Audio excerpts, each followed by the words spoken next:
Good afternoon, welcome to వైద్యం ఆరోగ్యం. వైద్యం ఆరోగ్యంలో ఈరోజు టాపిక్ ఐవీఎఫ్ అంటే ఏంటి, ఐవీఎఫ్ ఎప్పుడు చేస్తారు, సంతానలేమికి ఐవీఎఫ్ ఎలా ఉపయోగపడుతుంది, ఈ వివరాలు మనకు తెలియజేయడానికి 49 నుండి డాక్టర్ శృతి గారు ఉన్నారు. మరి వారిని అడిగి మరిన్ని వివరాలు తెలుసుకుందాం. నమస్తే అండి, welcome to studio.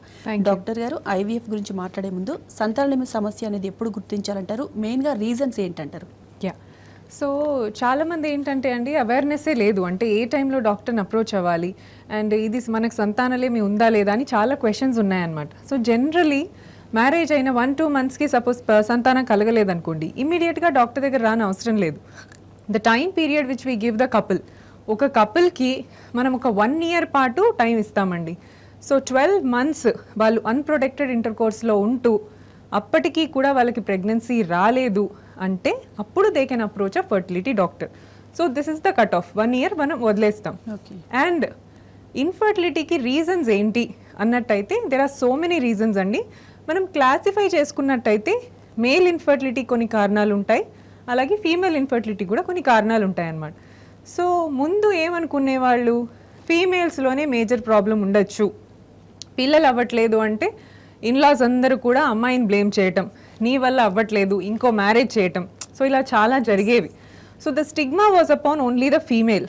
But recent సర్వేలో ఈక్వల్గా ఇన్ఫర్టిలిటీ ప్రాబ్లమ్స్ ఇద్దరిలో ఉంటున్నాయి. మేల్స్లో ఎంతైతే ఉంటున్నాయో ఈక్వల్గా ఫీమేల్స్లో ఉంటున్నాయి. సో 50-50% ఈక్వల్గా కాంట్రిబ్యూట్ చేస్తున్నారు అనమాట. సో ఫీమేల్స్లో ఒక కారణాలు మాట్లాడుకున్నట్టయితే నేను నా ఓపీలో చూస్తున్న కారణాలలో 90% పీసీఓడి వాళ్ళే ఉంటున్నారండి. సో సంతానలేమి సమస్యల్లో 90% పీసీఓడి వాళ్ళు ఉన్నట్టయితే మిగతా కొంతమంది ట్యూబల్ ప్రాబ్లమ్స్ అనో లేదా వెజైనిస్మస్ ప్రాబ్లమ్స్ అని, ఇన్ఫెక్షన్స్ అని, థైరాయిడ్ ప్రాబ్లమ్స్, హార్మోనల్ ఇంబ్యాలెన్స్, వీటి నుంచి వచ్చే కారణాలు ఇంకొంతమంది ఉంటారనమాట. సో మేల్స్లో కారణాలు ఒకవేళ చెప్తే లో స్పర్మ్ కౌంట్స్లో మొటిలిటీ తక్కువ ఉండటం, ఇవి చాలా చాలా కామన్. వారికోసీలు ఉండటం, 0 స్పర్మ్ కౌంట్ ఉండటం, సో ఇవన్నీ కూడా చాలా చూస్తున్నాం. ఓకే, రైట్ అండి. And now days PCOD problems ఎక్కువ అనేసి అన్నారు కదా, ఎందుకు వస్తుంది అంటారు పీసీఓడి ప్రాబ్లం? అలాగే లైఫ్ స్టైల్ కూడా ఒక రీజన్ అంటారా పీసీఓడి రావడానికి? So PCOD and life style రెండు హ్యాండ్ ఇన్ హ్యాండ్ వెళ్తాయండి. సో మనం రీసెంట్గా అబ్జర్వ్ చేసిన చేంజెస్ ఏంటి మన లైఫ్ స్టైల్లో? కంప్లీట్గా వెస్టర్న్ కల్చర్లో వెళ్తున్నాం, అర్బనైజేషన్ అవుతున్నాం, డిజిటలైజేషన్ ఎక్కువ అవుతోంది. సో ముందు చూసుకున్నట్టయితే ఫార్మింగ్ ఎక్కువ ఉండేది, మన ఫిజికల్ యాక్టివిటీ ఎక్కువ ఉండేది, పిల్లలలో కూడా గేమ్స్ పీరియడ్స్ చాలా ఎక్కువ ఉండేవి, ప్రతిదీ కూడా మనకు కావాలంటే నడిచి వెళ్ళి తీసుకొచ్చుకునే వాళ్ళం. ఇప్పుడు ఒక ఫింగర్ క్లిక్తో అన్నీ మన ఇంటికి వచ్చి ఉంటున్నాయి. ఈవెన్ హోంవర్క్స్ అయినా పిల్లలు కూర్చొని ట్యాబ్స్లో చేస్తున్నారు, ఎక్కువ కూర్చొని చేసే పనులు ఎక్కువ అయిపోతున్నాయి. సో ఫిజికల్ యాక్టివిటీ తగ్గింది. Junk food one more thing అండి, ఫుడ్లో చాలా చేంజెస్ వచ్చాయి.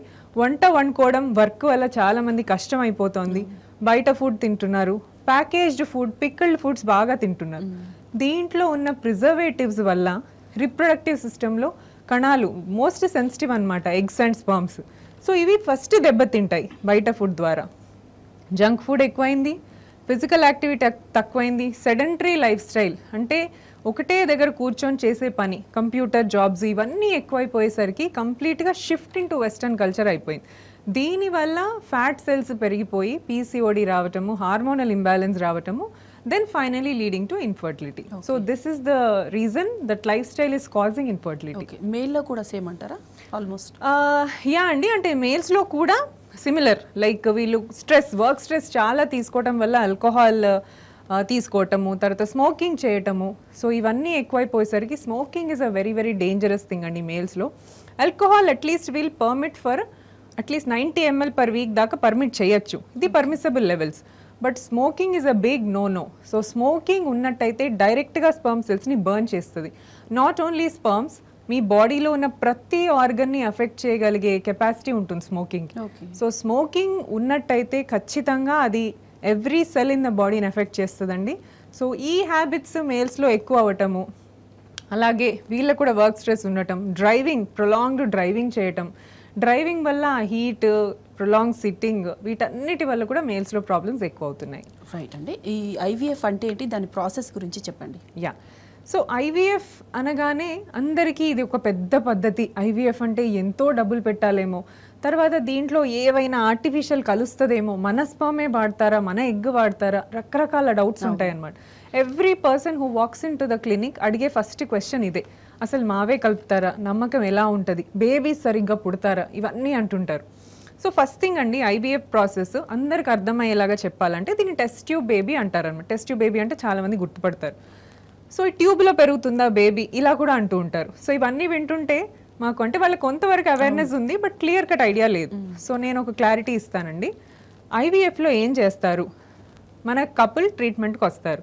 సో అందరికీ ఫస్ట్ ఆఫ్ ఆల్ ఐవీఎఫ్ అవసరం లేదు.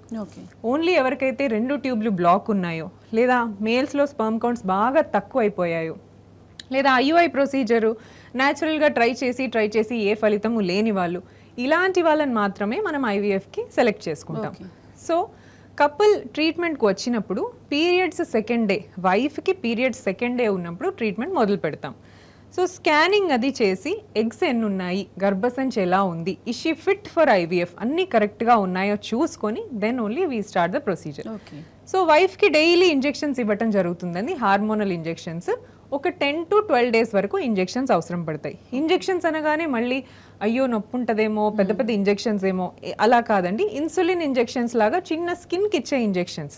సో పెయిన్లెస్, ఇవి మీరు సెల్ఫ్గా కూడా అడ్మినిస్ట్రేట్ చేసుకోవచ్చు, సో ఈజీగా తీసుకోవచ్చు. సో ఒక 12 days పాటు వైఫ్ ఇంజెక్షన్స్ తీసుకున్న తర్వాత మళ్ళీ స్కాన్లో ఎగ్స్ అన్ని చెక్ చేసుకుంటాం, అన్ని ఎగ్స్ గ్రో అయ్యాయా లేదా. So when they are ready, eggs అనేవి ఒక లిమిటెడ్ సైజ్కి రీచ్ అయినప్పుడు the eggs are ready for pickup. So ఆ వైఫ్కి మత్తిచ్చి 5-10 నిమిషాల టైంలో ఈ procedure just hardly 5 to 10 minutes ఉంటుందండి. మైనర్ ఓటీలో అనస్థీషియా ఇచ్చి ఎగ్స్ అన్ని పికప్ చేసుకుంటాం. ఎగ్స్ పికప్ చేసిన రోజు హస్బెండ్ స్పర్మ్స్ కలెక్ట్ చేస్తాం. సో ఎగ్స్ మన చేతిలో ఉన్నాయి, స్పర్మ్స్ మన చేతిలో ఉన్నాయి. ఎవరి దగ్గర నుంచి ఉన్నాయి, అదే వైఫ్ అదే హస్బెండ్. సో ఇక్కడ ఏది ఆర్టిఫిషియల్ లేదు, మీ ఎగ్స్నే బయటికి తీసాము, హస్బెండ్ స్పర్మ్సే తీసుకున్నాం. రెండింటిని కూడా ఏవైతే మంచిగా ఉన్నాయో, ఏవైతే యాక్టివ్గా ఉన్నాయో వాటిని సపరేట్ చేస్తాం. సో ప్రతి ఎగ్ని కాకుండా గుడ్ క్వాలిటీ ఎగ్స్కి మాత్రమే హస్బెండ్లో ఉన్న మంచి కణాలు సెలెక్ట్ చేసి కలుపుతాం అన్నమాట.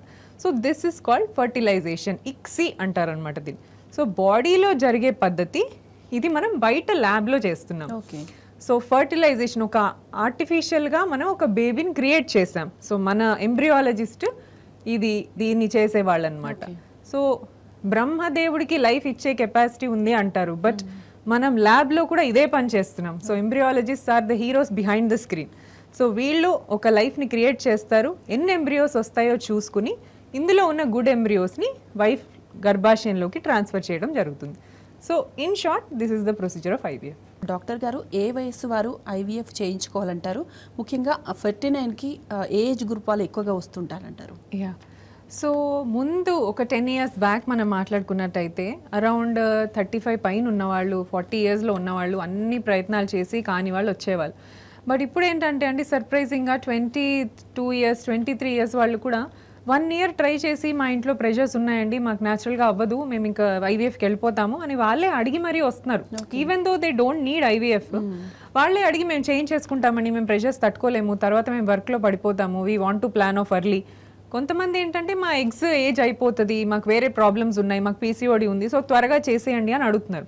సో ఐవీఎఫ్కి పర్టిక్యులర్ ఏజ్ అంటూ ఏం లేదండి, బట్ గవర్నమెంట్ మనకి పెట్టిన రెస్ట్రిక్షన్ ఏంటంటే బిలో 21 years ఉన్న ఫీమేల్కి మనం ఐవీఎఫ్ చేయలేము.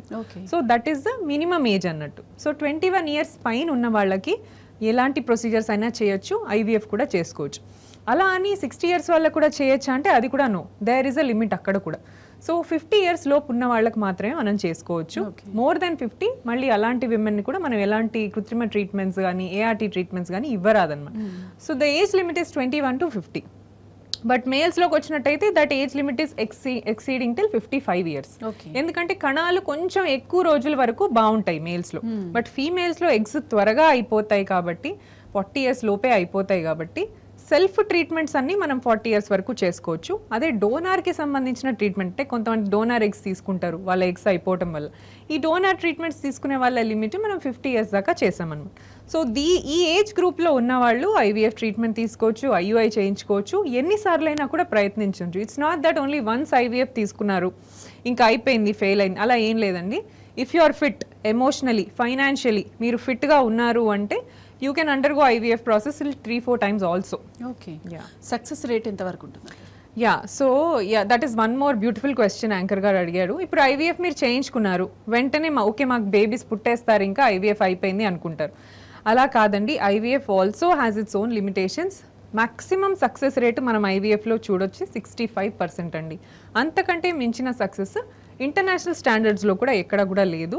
సో మన 49లో కూడా same international standard success rates ఎంత ఉన్నాయో అంత మనం మెయింటైన్ చేస్తున్నాము.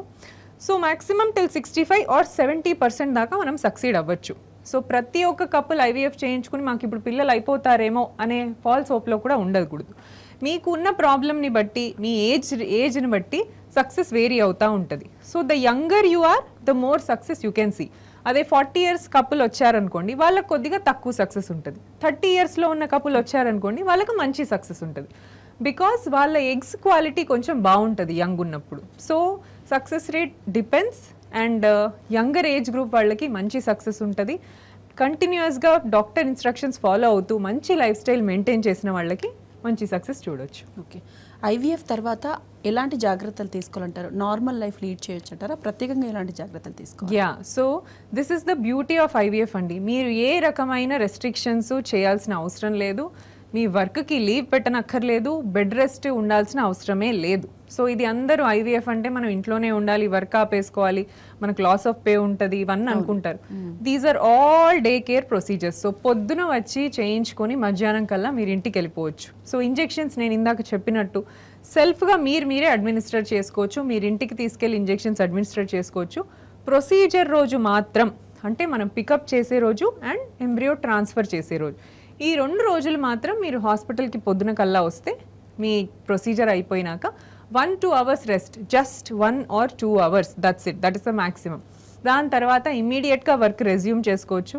ఫుడ్ రెస్ట్రిక్షన్స్ కానీ బ్లాండ్ ఫుడ్ తినాలా అలా కూడా ఏం లేదండి. Just make sure you are eating healthy and sleeping well. Exercise, food and sleep, ఈ 3 ప్రాపర్గా ఉన్న వాళ్ళకి చాలా మంచి సక్సెస్ వస్తుంది అనమాట.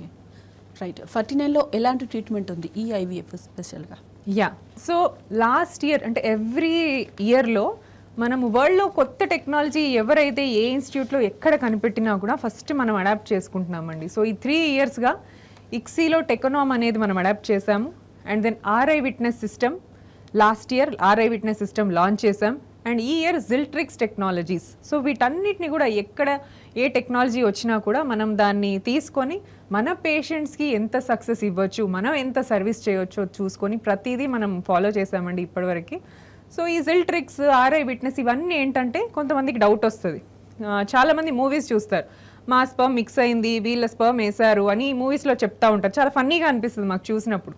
బట్ యాక్చువల్లీ అలా జరగడం చాలా రేర్ అండి. Because we have a special identification system, RI cards అనేవి ఉంటాయి ప్రతి కపుల్కి. సో వాళ్ళ స్పర్మ్ తీసినప్పుడు ఏదైనా మిస్ మ్యాచ్ అయిందనుకోండి మాకు పెద్ద అలారమ్స్ మోగుతాయి. So there is no chance of miss match at all. మీ గ్యామేట్స్ మీకే వాడతారు, మీ ఎంబ్రియో మీకే ట్రాన్స్ఫర్ అవుతుంది. సో దీంట్లో ఎటువంటి అయినా డౌట్ లేదు. రైట్ అండి. ఇక సంతాన విషయానికి వచ్చినట్లయితే కొన్ని రకాల ఇన్ఫెక్షన్స్ ఉండడం వల్ల కూడా సంతానలేమి అనేది కలగకపోవచ్చు అంటుంటారు. నిజమేనంటారా ఇది? ఎస్ అండి. ఇప్పుడు మనకు సంతానం కలగాలంటే ఎగ్స్ బాగుండాలి, మేల్స్లో స్పర్మ్స్ బాగుండాలి, గర్భసంచి బాగుండాలి, and tubes, not to forget tubes ఖచ్చితంగా ఓపెన్గా ఉండాలి. సో ఇవన్నీ బాగుంటే ప్రెగ్నెన్సీ వస్తుంది. ఇన్ఫెక్షన్స్ అంటే మనం ఎలా తెలుసుకోవచ్చు? ఫీమేల్స్కి సివియర్గా వైట్ డిశ్చార్జ్ అవ్వటము, బ్యాడ్ స్మెల్ రావటం, లేదా యూరిన్లో మంట ఉండటం. సేమ్ ఇలాంటి కంప్లైంట్సే మేల్స్లో, యూరిన్లో మంట ఉండటం, ఫస్ట్ డిశ్చార్జ్ రావటం, ఇవన్నీ వస్తున్నాయి అంటే ఎక్కడో ఆ మూత్రనాళాల్లో అంటే యూరినరీ ట్రాక్ట్లో కానీ, ఫీమేల్స్లో అయితే వెజైనల్ ట్రాక్ట్లో ఇన్ఫెక్షన్ ఉన్నట్టు. సో ఈ వెజైనల్ ట్రాక్ట్ ఇన్ఫెక్షన్ పైకి అసెండ్ అయ్యి గర్భసంచిని, ట్యూబ్స్ని, ఎగ్స్ని కూడా అఫెక్ట్ చేయొచ్చు. ఇలా అఫెక్ట్ చేసినప్పుడు ఎగ్స్లో ఉన్న క్వాలిటీ తగ్గిపోతుంది. ఇన్ఫెక్షన్ వచ్చినప్పుడు స్పర్మ్లో కదలిక తగ్గిపోతుంది, స్పర్మ్లో DNA డ్యామేజ్ అవుతూ ఉంటుంది. సో ఇన్ఫెక్షన్ వల్ల మనం ఇమ్మీడియట్గా ఐడెంటిఫై చేసి ట్రీట్ చేయలేదనుకోండి, ఈ డ్యామేజ్ కాస్త పర్మనెంట్ కూడా అవ్వచ్చు. సో ఇన్ఫెక్షన్స్ ఉంటే ఖచ్చితంగా ఒక యాంటీబయాటిక్ కోర్స్ వాడాలి. దీని తర్వాతే మనం ట్రీట్మెంట్కి ప్రొసీడ్ అవ్వాలి. సో ఇన్ఫెక్షన్స్ ఉంటే నెగ్లెక్ట్ చేయకూడదు. ఎస్పెషలీ పిల్లలు కలగని వాళ్ళు ఏం ఇన్ఫెక్షనో మనం కనుక్కొని కల్చర్ అంటారనమాట. సో మనం శాంపుల్ని కల్చర్కి పంపించి ఏ బ్యాక్టీరియా వల్ల మనకి ఇన్ఫెక్షన్ వచ్చిందో ఐడెంటిఫై చేసి దానికి తగ్గట్టు యాంటీబయాటిక్ ఇస్తే జస్ట్ 2 to 3 weeksలో ఇన్ఫెక్షన్ సాల్వ్ అయిపోతుంది. Then you can proceed with the treatment. Right అండి, ఇందాక చెప్తున్నారు కదా ట్యూబల్ బ్లాక్ గురించి. అసలు ట్యూబల్ బ్లాక్ అంటే ఏంటి, ట్యూబల్ బ్లాక్ ప్రాధాన్యత ఏంటంటారు? యా, సో మన బాడీలో ఎగ్ అండ్ స్పర్మ్ రెండు మీట్ అయితేనే ఖచ్చితంగా మనకి ఎంబ్రియో ఫామ్ అవుతుంది. సో ఎగ్ రావాలి, కరెక్ట్ టైం ఎగ్ మన బాడీలో ఓన్లీ 24 hours మాత్రమే ఉంటుందండి. ఆ ఉన్న టైంలోనే స్పర్మ్ మీట్ అవ్వగలగాలి ఆ ఎగ్ని. సో ఎగ్ ఎక్కడికి వస్తుంది, ఓవరీలోంచి రిలీజ్ అయిన ఎగ్ ట్యూబ్లోకి వచ్చేస్తుంది. ట్యూబ్లో it will wait for 24 hours, not a minute more, దానికంటే ఎక్కువ ఉండదు, డిసింటిగ్రేట్ అయిపోతుంది. సో ఆ టైంలో స్పర్మ్ వచ్చి కలిస్తే ఎంబ్రియో ఫామ్ అవుతుంది. ఇదంతా ఎక్కడ జరుగుతోంది, ట్యూబ్లో జరుగుతోంది. సో ప్రెగ్నెన్సీ ఫామ్ అవటం గర్భసంచిలో అవ్వట్లేదు, ట్యూబ్లో అవుతుంది. ట్యూబ్లో బేబీ ఫామ్ అయ్యాక this baby will roll back and implant in the uterus. ఇది న్యాచురల్గా జరిగేది. సో ట్యూబే బ్లాక్ ఉంది అంటే స్పర్మ్ అండ్ ఎగ్ కలిసే ఛాన్స్ లేదు, అందుకని వీళ్ళకి ప్రెగ్నెన్సీ రాదు. ట్యూబ్స్ ఓపెన్ ఉంటేనే మనకి ఫర్టిలైజేషన్ ప్రొసీజర్, ఎంబ్రియో ఫార్మేషన్ ఇవన్నీ జరుగుతాయి అన్నమాట. సో అందుకని రెండు ట్యూబ్స్ బ్లాక్ ఉన్నాయి అనుకోండి, ఎవరికైనా బ్లాక్ ఉన్నప్పుడు వాళ్ళకి న్యాచురల్గా ప్రెగ్నెన్సీ రాదు. ఇట్ ఈస్ ఈక్వలీ లైక్ మీకు ఫ్యామిలీ ప్లానింగ్ ఆపరేషన్ అయినట్టు లెక్క ట్యూబ్స్ బ్లాక్ ఉంటే. సో ఇలాంటి వాళ్ళల్లో ఇంకా ప్రెగ్నెన్సీ ఛాన్స్ లేదా అంటే వీళ్ళకి ఐవీఎఫ్ ఒక వరం లాగా కనిపెట్టారనమాట. సో ఐవీఎఫ్కి ట్యూబ్స్కి సంబంధం లేదు. మీ ట్యూబ్స్ బ్లాక్ ఉన్నా, ఒక ట్యూబ్ బ్లాక్ అయినా, రెండు అయినా కూడా హ్యాపీగా ఐవీఎఫ్లో మీరు ప్రెగ్నెన్సీని ప్లాన్ చేసుకోవచ్చు. రైట్ అండి, అసలు ఈ ట్యూబ్ సమస్యలు అనేవి ఎలా గుర్తించాలంటారు, బ్లాక్ అయింది అనేది ఎలా తెలుస్తుంది అంటారు? యా, సో ట్యూబ్ బ్లాక్ అయిందా అంటే మనము చూసి వెంటనే ఐడెంటిఫై చేయలేం. ఇప్పుడు మీకు పీరియడ్ సరిగా రావట్లేదు అనుకోండి, ఓవ్యులేషన్లో ప్రాబ్లం ఉందని తెలుస్తుంది. అండ్ యూరిన్ మంటగా వస్తుంది అనుకోండి, ఏదో ఇన్ఫెక్షన్ ఉందని తెలుస్తుంది. బట్ ట్యూబ్ బ్లాక్ ఉందని ఎలా తెలుస్తుంది? ఏ రకమైన సిమ్టమ్స్ ఉండవండి ట్యూబ్స్ బ్లాక్కి. అది మనం టెస్ట్ చేసుకొని మీకు ప్రెగ్నెన్సీ కలగట్లేదు, ఎగ్ బాగుంది, ఓవ్యులేషన్ అవుతోంది, స్పర్మ్ కరెక్ట్గా ఉంది, బట్ ఎందుకు ప్రెగ్నెన్సీ రావట్లేదని మనం కొంతమందికి ట్యూబ్ టెస్ట్ చేస్తాం. సో ట్యూబ్ టెస్ట్లని సపరేట్గా ఉంటాయి, ఇది స్కానింగ్ కాదు. స్కానింగ్లో మనకు ట్యూబ్స్ గురించి తెలియదు. సపరేట్గా హెచ్ఎస్జి అని, ఎస్ఐఎస్ అని, లేదా గోల్డ్ స్టాండర్డ్ లాప్రోస్కోపీ, ఈ మూడిటి ద్వారా మనం ట్యూబ్స్ ఓపెన్ ఉన్నాయా లేదా అని కనుక్కోవచ్చు. సో ట్యూబ్స్ ఓపెన్ ఉన్నాయి అంటే you can go ahead in the natural method. అదే ట్యూబ్స్ బ్లాక్ ఉన్నాయి అని తెలిస్తే రెండు ఆప్షన్స్, బ్లాక్ క్లియర్ చేసుకోవటమా లేదా ఐవీఎఫ్కి వెళ్ళటమా. బ్లాక్ క్లియర్ చేసుకోవడం అంత ఈజీ పని కాదండి, ఇట్స్ వెరీ డిఫికల్ట్. సో దానివల్ల చాలా మంది ఐవీఎఫ్ ఆప్ట్ చేసుకుంటారు. రైట్ అండి, ఒక కాల్ తీసుకుందాం. వరంగల్ నుండి అనిల్ కుమార్ గారు, నమస్తే అండి. హలో, నమస్కారం అండి. మాట్లాడండి, డాక్టర్ గారు ఉన్నారు. ఇవ్వండి మేడం. అనిల్ గారు చెప్పండి. మేడం హలో, చెప్పండి అనిల్ గారు. చెప్పండి మేడం. మ్యారేజ్ అయ్యి 4 years అయింది మేడం. ఓకే. అయితే అది కొద్దిగా సంతానం అనేది ఇప్పుడు మా వయసులో ప్రాబ్లం ఉందని అంటున్నారు మేడం. వైఫ్ లో ప్రాబ్లం ఉందని చెప్పారు. ఎటువంటి అయిన ప్రాబ్లం అండి? నీటి బుడగలు ఏమైనా ఉన్నాయా? అవునండి. ఓకే. పీరియడ్స్ ఇర్రెగ్యులర్ గా ఉంటాయండి తనకి? అంటే ఒక్కొక్కసారి లేట్ గా వస్తాయండి. Yeah yeah yeah. సార్ మీరు టెస్ట్ చేయించుకున్నారా స్పర్మ్స్? చెక్ చేసుకున్నామండి. మీది నార్మలే ఉందండి? అవునండి. వెయిట్ ఎంత ఉంటారు వైఫ్? నా వయసు 34 అండి. ఓకే, ఏజ్ 34, వెయిట్ ఎంత ఉండొచ్చు? 72. Okay okay. సో ఇక్కడ 2 things ఉన్నాయండి, మీ దాంట్లో ఇష్యూ క్లియర్గా అర్థమవుతోంది. ఒకటి కొద్దిగా ఓవర్ వెయిట్ సైడ్ ఉన్నారు, అండ్ ఇంకోటి ఏంటంటే ఇర్రెగ్యులర్ పీరియడ్స్ ఉన్నాయి, and the irregular periods are due to PCOD, నీటి బుడగలు ఉన్నాయి. సో నీటి బుడగల ప్రాబ్లం ఉన్న వాళ్ళకి 2 ప్రాబ్లమ్స్ ఉంటాయండి. ఒకటి ఏంటంటే ఎగ్ వాళ్ళకంతటా వాళ్ళకి పెరగదు, మనం ఇంజెక్షన్స్ ఇవ్వటము, మందులు వేసుకోవటము, ఎక్సర్సైజ్ చేసి కష్టపడటము ఇలా చేయండి వాళ్ళకి ఎగ్ పెరగదు, ఫస్ట్ ప్రాబ్లం.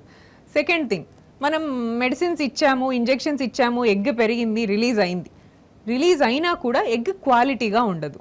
సో పెరగకపోవటం ఒక ప్రాబ్లం, పెరిగి రిలీజ్ అయినా కూడా క్వాలిటీలో లేకపోవడం ఇంకో ప్రాబ్లం. మరి ఈ రెండింటికి సొల్యూషన్ ఏంటి? ఒకటి ఏంటంటే కొద్దిగా ఓవర్ వెయిట్ సైడ్ ఉన్నారు, కొంచెం ఎక్సర్సైజ్. ఎలాంటి ఎక్సర్సైజ్? ఇప్పుడు అందరూ అనుకుంటారు డాక్టర్ దగ్గరికి వెళ్ళగానే ఎక్సర్సైజ్ చెప్తారు, ఏ డాక్టర్ అయినా అదే చెప్తారు, బోరింగ్ అనుకుంటారు. బట్ సాడ్లీ అదే అండి దీనికి సొల్యూషన్. ఒక 30 to 40 minutes of aerobic exercises చేయాలి. ఇప్పుడు చాలామంది ఎక్సర్సైజ్ చేయండి అని పంపిస్తారు, వాళ్ళకి ఏం అర్థం కాక ఏం చేయాలో తెలియక యోగా చేస్తారు, బటర్ఫ్లై అంటారు. వీటితోటి పెద్ద యూజ్ ఏమి ఉండదండి. జనరలీ ఏరోబిక్ ఎక్సర్సైజెస్ అంటే running, jumping, jogging, dancing, physical activity, intense workouts చేసుకోవాలన్నమాట. సో ఇలా చేసినప్పుడు బాడీలో మెటబాలిజం పెరుగుతుంది, హార్ట్ రేట్ పెరుగుతుంది, హార్మోన్స్ అన్నీ కూడా బ్యాలెన్స్ అవుతాయి. సో అప్పుడు పీసీఓడి కొద్ది కంట్రోల్ వస్తుంది. దీనివల్ల మీకు మంచిగా ఎగ్ పెరగటము అండ్ ఇంజెక్షన్స్ తీసుకున్నా కూడా మీకు సక్సెస్ రావటం ఇలా జరుగుతుంది. సో ఎక్సర్సైజ్ ఏరోబిక్స్తో పాటు స్ట్రెంగ్త్ ట్రైనింగ్ అంటే డంబెల్స్ చేసుకోవడం, స్క్వాట్స్ చేయటం ఇలాంటివి కూడా అన్నీ ఫాలో చేయండి. ఖచ్చితంగా న్యాచురల్గా కాకపోతే ఐయుఐ కానీ ఈ మెథడ్స్ కూడా ట్రై చేసి చూడొచ్చు. రైట్ అండి, నెక్స్ట్ కాల్ తీసుకుందాం. కడప నుండి సుధాకర్ గారు, నమస్తే అండి. నమస్తే మేడం. మాట్లాడండి, డాక్టర్ గారు ఉన్నారు, మీ డౌట్ అడగండి. Madam good afternoon. Good afternoon అండి. మేడం మాకు మ్యారేజ్ అయ్యి 3 years complete, 4th year run అవుతుంది. ఓకే. సో మేము పిల్లలకు ట్రై చేస్తుంటే కొంచెం డిలే అవుతుంది. ఓకే అండి, ఏమైనా టెస్ట్లు చేయించారా? అన్నీ అయినాయి మేడం. నా ఏజ్ 32, మా వైఫ్ వచ్చి 31. ఓకే సార్, మీ స్పర్మ్ కౌంట్ బాగుందా? బాగానే ఉన్నాయి మేడం, 15 million ఉన్నాయి. 15 million. Okay. And tube test చేశారా అండి వైఫ్కి? చేశారండి, ప్రాబ్లం ఏం లేదన్నారు. ఓకే. సో తను రెగ్యులర్గా పీరియడ్స్ వస్తూ ఉంటాయా? అవును మేడం, రెగ్యులర్గా అవుతూ ఉంటాయి. ఓకే. సో సుధాకర్ గారు, మీరు చెప్పిన దాంట్లో ఏంటంటే ఒక చిన్న ఇష్యూ ఉంది. 15 million కొద్దిగా బార్డర్ లైన్ స్పర్మ్ కౌంట్ అనొచ్చండి, నాట్ అబ్సల్యూట్లీ నార్మల్. మేబీ మీది అన్ఎక్స్ప్లెయిన్ ఇన్ఫర్టిలిటీ కింద మనం అనుకోవచ్చు. 15 million మొటిలిటీ కూడా బాగుండాలి, అంటే అట్లీస్ట్ 30 to 40% మొటిలిటీ ఉండాలి. మొబిలిటీ బాగుందంటే యా. సో మీరు మేబీ ఐయుఐ ప్రొసీజర్ ట్రై చేసినట్టయితే కంటిన్యూస్గా బ్యాక్ టు బ్యాక్ ఒక 2 to 3 times ఐయుఐస్ ట్రై చేస్తే మీకు సక్సెస్ అయ్యే ఛాన్స్ ఉంటుంది. బికాస్ న్యాచురల్గా ట్రై చేస్తున్నారు అండ్ స్టిల్ అవ్వట్లేదు. సో ఐయుఐలో ఏం చేస్తారంటే మీకున్న కౌంట్లోని మంచి యాక్టివ్ స్పర్మ్స్ తీసి 5 గర్భాశయం లోపల ఇన్సర్ట్ చేస్తారనమాట. సో దీనివల్ల ఏంటంటే 2 days బ్యాక్ అయింది, ఐయుఐ కూడా అయింది. ఓకే. సో గుడ్, మీరు ఆల్రెడీ రైట్ ట్రాక్లోనే ఉన్నారు. ఐయుఐ అయింది కాబట్టి రిజల్ట్ మనకు ఒక 15 daysలో అట్లా తెలుస్తుంది. సో ఇఫ్ ఇట్స్ నెగటివ్ మళ్ళీ సెకండ్ ఐయుఐ కూడా వెళ్ళొచ్చు. మంచిగా మీకు పాజిటివ్ వచ్చింది అనుకోండి, హ్యాపీ. సో ఇలా ఐయుఐ ట్రై చేసినా కూడా 2 to 3 times ఐయుఐ ట్రై చేసినా సక్సెస్ లేదు అంటే ఐవీఎఫ్లో మీకు అట్లీస్ట్ 60% దాకా సక్సెస్ ఉండొచ్చు. ఫస్ట్ థింగ్ స్ట్రెస్ తీసుకోవద్దు. Doctor madam. సార్ ఏమన్నారు? మా వైఫ్ కూడా doctor. Okay. Okay. So doctors కాబట్టి ఎక్కువ ఆలోచిస్తూ ఉంటారు, అంత స్ట్రెస్ పెట్టుకోవద్దు. రిజల్ట్ గురించి ఆలోచించొద్దండి. Too much of thinking, too much of googling, ఈ గూగుల్ చేయటము ఇవన్నీ చేయటం వల్ల బ్యాడ్ ఎఫెక్ట్స్ బాగా చూస్తున్నాం అనమాట. ఫ్రీగా ఉండండి, నార్మల్గా ఉండండి అండ్ స్ట్రెస్ ఫ్రీగా ఉండండి. మోస్ట్లీ ఈ సైకిలే సక్సెస్ కావచ్చు. యు ఆర్ ఆన్ ద ఇందాక అన్నట్టు you are on the right track. If the first cycle fails you can go for the next cycle also.